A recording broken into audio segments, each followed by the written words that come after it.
Hello Anantapur welcome back to my channel అలఫీ good morning అండి. ఈ వీడియో ద్వారా అనంతపురం మార్కెట్ యొక్క stock information, rain information and అలాగే ఒక కొత్త టమాటా తోట ఇన్ఫర్మేషన్ షేర్ చేస్తున్నాను. సో చాలా తోటలు అయితే నిలిచిపోయాయండి. ఈ మధ్య తోటల వీడియోలు సపరేట్గా చేయడం లేదు, స్టాక్ ఇన్ఫర్మేషన్లో మాత్రమే తెలియజేస్తున్నాను కాబట్టి ఎక్కువ తోటలు నిలబడిపోయాయి. సో లేట్ చేస్తున్నందుకు ఫార్మర్స్ అన్న వాళ్ళందరికీ కూడా sorry. And okay friends, so ముందుగా ఈరోజు డేట్ వచ్చేసి 14వ తేదీ అండ్ సెప్టెంబర్ నెల 2025 సంవత్సరం. అండ్ వర్షం వచ్చేసి డే అంతా పడుతుంది, నైట్ అంతా కూడా పడుతుందండి. ఒక్కొక్క విలేజ్లో పెద్దగా పడుతుంది వర్షం, ఇంకొక విలేజ్లో అంటే కొన్ని విలేజెస్లో కొంచెం చిన్న వర్షం అని చెప్పొచ్చు. డ్యామేజ్ అయ్యే వర్షం అయితే కాదనమాట కొన్ని విలేజెస్లో. ఇంకొన్ని విలేజెస్లో వచ్చేసి morning and night, so morning నుండి ఈవినింగ్ వరకు అండ్ ఈవినింగ్ నుంచి మళ్ళీ మార్నింగ్ వరకు కంటిన్యూగా వర్షం అనేది పడుతూనే ఉందండి. మాకైతే గ్యాప్ అనేది లేకుండా వర్షం పడుతుంది అని చాలామంది ఫార్మర్స్ అన్న వాళ్ళు కూడా మెసేజ్ చేస్తున్నారు. సో ఇలాంటి వాళ్ళకి వచ్చేసి పంటలు చాలా డ్యామేజ్ అవుతాయండి.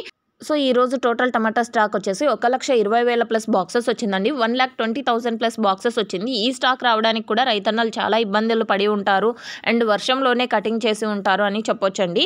సో ఓకే ఫ్రెండ్స్, ఇక ముందుగా ఈ తోట ఇన్ఫర్మేషన్కి వస్తే కనుక ఈ వెరైటీ నేమ్ వచ్చేసి ఆర్యమాన్ అండి. ఇది మహారాష్ట్రలో ఎక్కువగా ఈ వెరైటీ పండిస్తారు అని చెప్పొచ్చు. అంటే ఇది సీడ్స్ రకానికి సంబంధించినటువంటి హైబ్రిడ్ అనమాట. అండ్ ఈ టమాటో క్రాప్ పెట్టి 40 డేస్ కంప్లీట్ అయిపోయింది. టుమ్కూరు డిస్టిక్ దర్శనహల్లి విలేజ్ అండి. సో దర్శనహల్లి విలేజ్కి సంబంధించి ఈ ఫార్మర్ అన్న చాలా videos last year and last year కూడా ఇచ్చారు. సో ఓకే ఫ్రెండ్స్, ఇది ఇన్ఫర్మేషన్. అండ్ ఈ ఇన్ఫర్మేషన్ యూజ్ అయితే ప్లీజ్ లైక్ చేయండి. డైలీ ఇన్ఫర్మేషన్ కోసం సబ్స్క్రైబ్ చేయండి. ఇక ఈరోజు total tomato stock 1,20,000 plus boxes. And next video ద్వారా ప్రైజెస్ ఇన్ఫర్మేషన్ షేర్ చేస్తాను.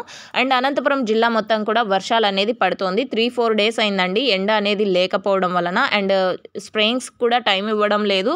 సో చాలా ఇబ్బందులు పెడుతోంది వర్షం అని చాలామంది రైతన్నలు మెసేజ్ చేస్తున్నారు. సో ఓకే ఫ్రెండ్స్, ఇది ఇన్ఫర్మేషన్ యూజ్ అయింది అనుకుంటే లైక్ చేయండి ఈ ఇన్ఫర్మేషన్. అండ్ మీరున్న ప్లేసెస్లో రైన్ ఇన్ఫర్మేషన్ కామెంట్ సెక్షన్లో మెన్షన్ చేయండి పడుతుందా లేదా అని. Thank you.